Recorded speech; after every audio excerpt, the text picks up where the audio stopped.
कैसे हो आप सब लोग। आशा करता हूँ सब ठीक ही होंगे।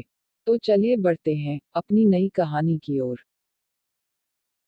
सालों पहले राजा नाथ का शासन शिवानगर पर हुआ करता था। राजा की 3 रानियां थीं।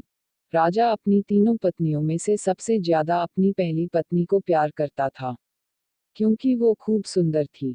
उसकी सुंदरता के कारण राजा दूसरी और तीसरी पत्नी पर ध्यान नहीं दे पाता था।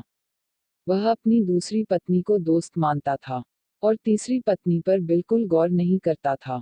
इधर राजा की तीसरी पत्नी उससे बेहद प्रेम करती थी, लेकिन राजा को तीसरी रानी का प्यार कभी दिखाई ही नहीं दिया। वो हरदम अपनी पहली पत्नी के साथ ही व्यस्त रहता था। ऐसा होते होते कई साल बीत गए। रोज राजा की तीसरी पत्नी इसी उम्मीद में रहती थी कि राजा आज उसके पास आएंगे, आज वो कुछ प्रेम भरी बातें करेंगे, लेकिन ऐसा कभी कुछ नहीं हुआ। इसी तरह कुछ वर्ष बीत गए। एक दिन राजा नाथ अचानक से गंभीर बीमार हो गए। उनकी तबीयत देखते ही देखते खराब होती गई और उनके जीवित रहने की उम्मीद कम हो गई। तब राजा ने अपने पहली पत्नी को बुलावा भेजा।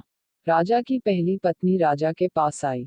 अल्पविराम। तो राजा ने उससे पूछा कि मेरे जीवित रहने की संभावना बहुत कम हो गई है और मैं भगवान के पास अकेले जाना नहीं चाहता हूँ, क्या तुम मेरे साथ चलोगी।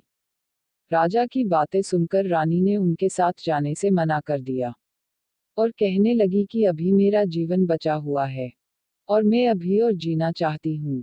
इसी वजह से मैं आपके साथ नहीं जा सकती। ऐसा कहकर पहली रानी राजा के कमरे से बाहर चली गई। तब राजा दूसरी रानी को बुलाने के लिए कहता है। दूसरी रानी को जब पता चलता है कि राजा अपने अंतिम क्षण में है और वो अपने साथ अपनी पत्नी को लेकर जाना चाहते हैं, तो वो राजा को पास जाने से ही मना कर देती है। अपनी दोनों प्रिय रानी से निराश होकर राजा ने सोचा कि मैंने कभी अपनी तीसरी पत्नी को समय नहीं दिया और न ही उस पर प्यार जताया, अब मैं उसे कैसे बुला सकता हूँ। राजा ऐसा सोच ही रहे थे, तभी तीसरी रानी बिना बुलाए राजा के पास पहुंच गई। तीसरी रानी को राजा की इच्छा पता होती है, इसलिए वह सीधे राजा से कहती है, स्वामी मैं आपके साथ चलने के लिए तैयार हूँ।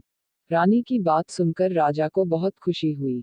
साथ ही उन्हें यह निराशा हुई कि उसने सारी जिंदगी उस रानी से ठीक तरह से प्यार नहीं जताया, लेकिन यही मुझसे सबसे ज्यादा प्रेम करती है। उसी वक्त राजगुरु एक जाने माने वैद्य को लेकर आते हैं, जो राजा की तबीयत को ठीक कर देता है। राजा ठीक होते ही अपनी तीसरी रानी से प्रेम करने लगा। हमेशा अपने करीब राजा ने अपनी तीसरी रानी को ही रखा और दोनों खुशी खुशी राजमहल में जीवन जीने लगे। इस कहानी से हमें यह सीख मिलती है, किसी को सुंदरता से प्रेम नहीं करना चाहिए, बल्कि उसके दिल और आचरण से